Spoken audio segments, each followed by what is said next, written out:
ayan, sa lahat na nag-request ng ating house tour. Eto na po guys. Tara, samahan nyo kami kasi tutour na namin kayo. So, eto lang muna yung mapapakita namin sa inyo guys. So, tara, let's go! Welcome to our home!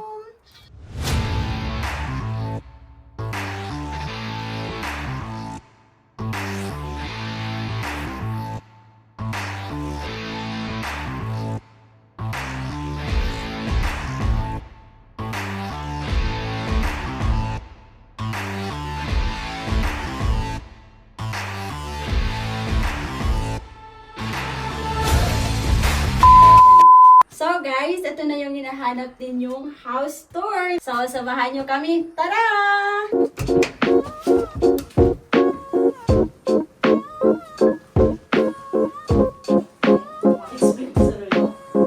So guys, pagpasok ninyo dito sa Genka, ito yung makikita ninyo. Ito yung mga shoes box. Ito yung paglalagyan namin ng mga kutsu or slipper or kung ano-ano pa. And then, tingnan nyo kung gaano kahiroy yung aming Genka! Pagpasok ninyo, ito yung first room namin! Ayan! Ito siya. Dito namin ilalagay yung mga bisita namin. Dito namin siya ipapatulog. And, meron kaming pantry dito guys. Ito yung pinagawa niya to. Malaki, di ba? So, hero. And then, eto. Kailangan na to. Tcharam! Eto yung nandaki ko rin. Closet. Ito yung closet namin para sa bisita or paglalagyan namin ng nimutsu or mga maleta. Ayan, pwede niyong ilagay yung mga jacket ninyo or kung ano-ano pa dito. Ayan, ilagay natin. Pati, dito, makikita nyo, 2 layer lang yung nilagay namin para mas malaki yung space niya. So, punta na naman tayo sa next room! And, eto naman yung sa loob ng bahay namin. Tcharam! Ayan, pasok po kayo! Tingnan nyo gaano kalaki or kahiro yung living room namin. Hindi pa yan siya tapos guys. Hindi pa namin nalagyan ng curtain. Yung asawa ko na maglalagay niyan, di ba?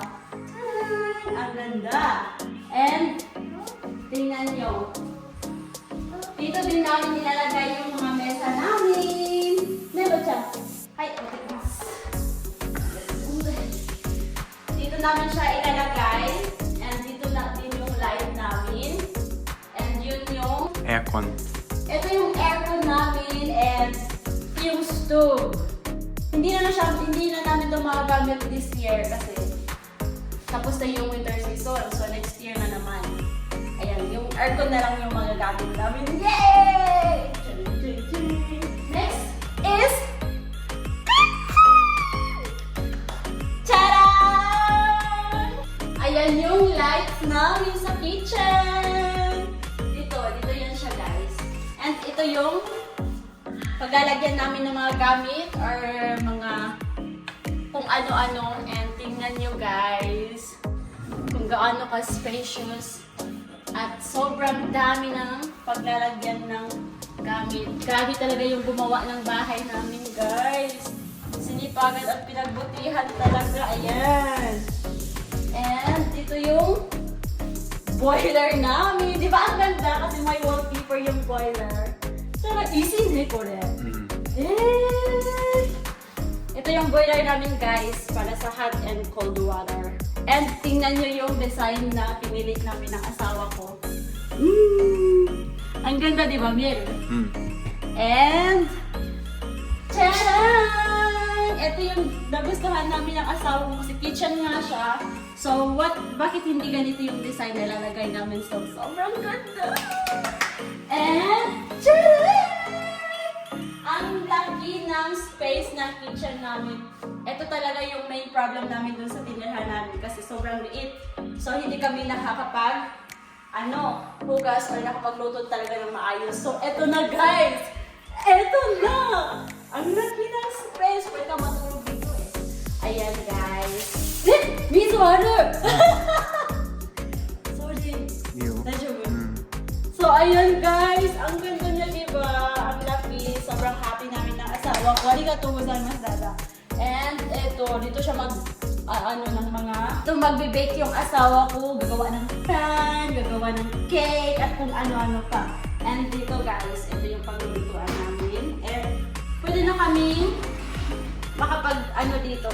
Ito yung lalagyan ng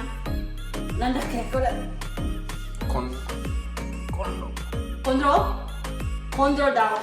And ito naman guys, yung pag nagluluto kayo, open mo na ito siya. Nakalimutan ko ang pangalan. Nandagko. Kankisen. Duct. Fan. Fun. Ito yung fun. So, thank you sa asawa kong mabait at gwapo. Mwah. And next! Alam niyo kung ano to? Tcharam! Yay! Open natin yung light, guys. Ayan. Ayan! Ito yung ofro namin. Ito yung semenday. Dito kami maglalagay or magbo-blower ng hair. Hindi pa yan tapos guys kasi mayroon pa kaming lalagay dyan. Hindi pa namin nabili. And ito yung ote-aray namin or CR. Ayan. Tingnan nyo yung CR namin guys. Ayan. Ayan. Ito yung bidet. Guys, ang ganda ng wallpaper ng toilet namin, diba? And hindi pa namin ito tapos nalinisan guys. Pero tingnan nyo guys.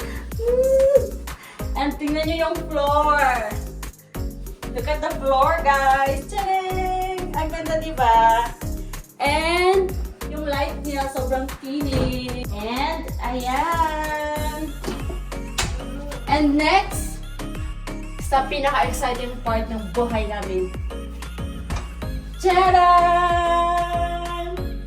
Ito yung laundry room namin. Namin nilalagay yung mga gamit or kung ano-ano pa.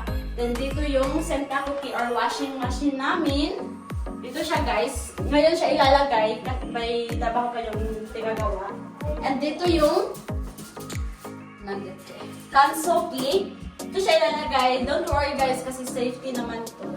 And dito guys may lalagay din kami. And dito yung mga sampayan namin. Tingnan nyo yung design ng aming laundry room. Diba?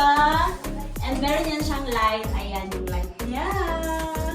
Ito yung laundry. Ito yung mga design na napili namin. And tingnan nyo yung design sa floor namin, guys. Diba ang ganda? Yan po ang aming sa loob ng aming bahay. And mayroon kaming mirror dito. Ayan yung mirror namin. So next na naman sa pinaka-exciting part ulit. Ito yung ofuro namin or bathtub. Tingnan nyo guys. Tadaan! It's a boy! Gosh, it's a boy! Oh my God! Dito kami maliligo ni Aloha at ni Dada. Ito yung shower namin. Tingnan nyo. Ito yung cold niya. Ito yung hot water. And dito nyo pagpilian nyo kung gaano siya kainit or kaginaw at kalakas. Ayan. Simple lang yung pinili namin guys. Para siyang glass. Kasi nga, gusto namin maliwalas yung mga paningin namin kapag naliligo kami. At tingnan nyo, kapag matapos ka ng maligo, ito yung ilalagay mo, or ito yung futa disyo. Ito yung futa niya. Ito yun. Ilalagay mo lang yun dyan sa ibabaw para hindi malamig yung water. Yay! Init! Yay! Meron kaming pasabog. Tingnan niyo yung light ng offer namin na 1, 2, 3, go! Ayan yung light namin! Ang ganda! Sobrang simple niya! Kore, hajimete mita. Ne? Hajimete mita. Hajimete. Guys, ito na yung dalawang room namin. Dito yung master bedroom namin pero hindi pa kami nakabili ng gamit para higaan. So, tara guys. Ito yung uunahin natin ipapakita sa inyo. 1, 2, 3, go! Ayan yung room namin! Ito yung second room namin guys. Ang lawak, diba? Malawak siya. Open natin yung light. Ayan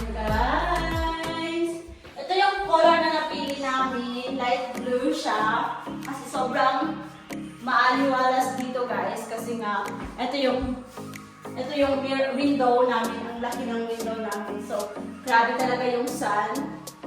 Enter talaga siya sa loob ng room. So, napakaganda. And dito rin yung workplace ng asawa ko na si Tyga. And, tingnan niyo guys. Ito yung walk-in closet. Ay, hindi yung walk-in closet na yun. Walk-in closet? Ito yung walk-in closet namin din dito sa room na to. 1, 2, 3. Go! Ayan! Pasok po kayo! And, eto guys, nandito na yung gamit namin. Hindi pa namin siya na ano. Many!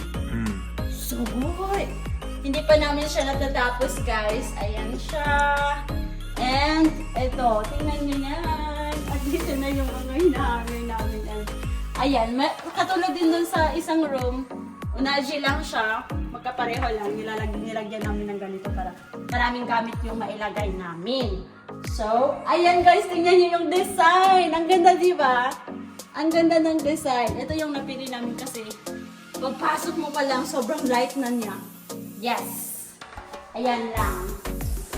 Kay poste. Sobrang happy ni Aloha! Yay!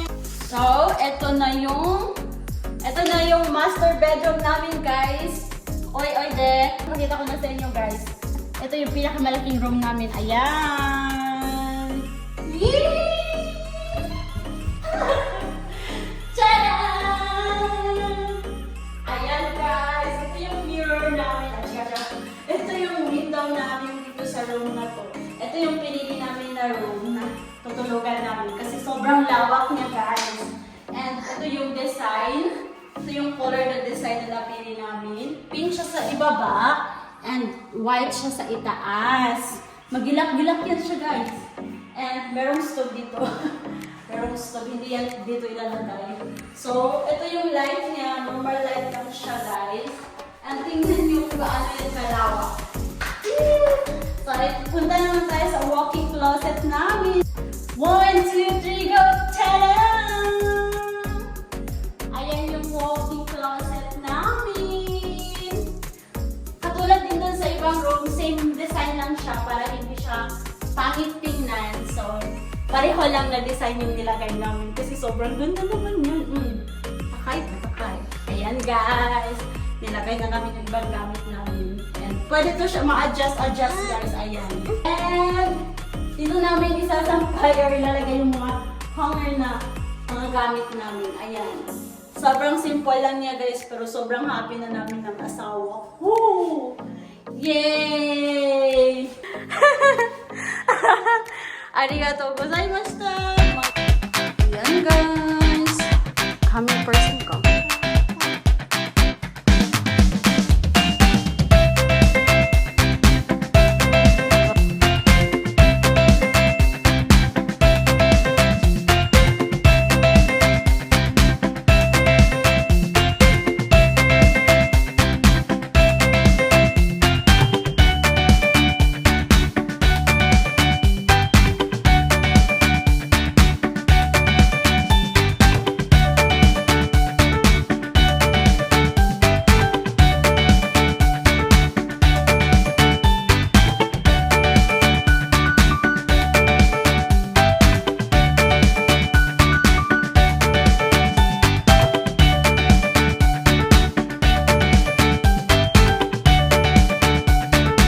Gusto ko lang magpasalamat unang-una kay Papa God.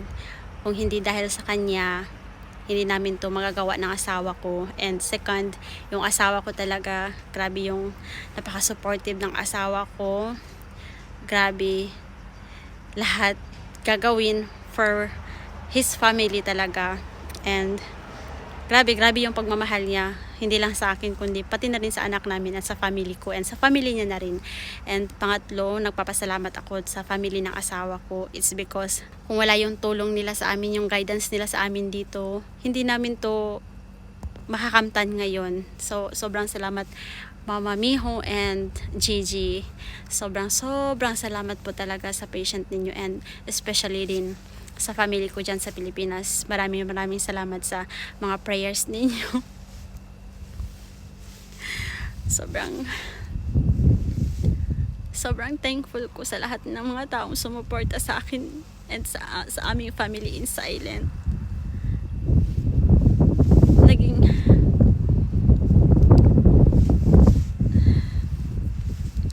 Grabe, ngayon ko lang naramdaman na ganito kasaya yung puso ko, even though na alam naman natin na hindi talaga madaling ang buhay. Thank you for watching our YouTube channel. Please don't forget to like and share. Thank you guys for watching. See you to our next vlog.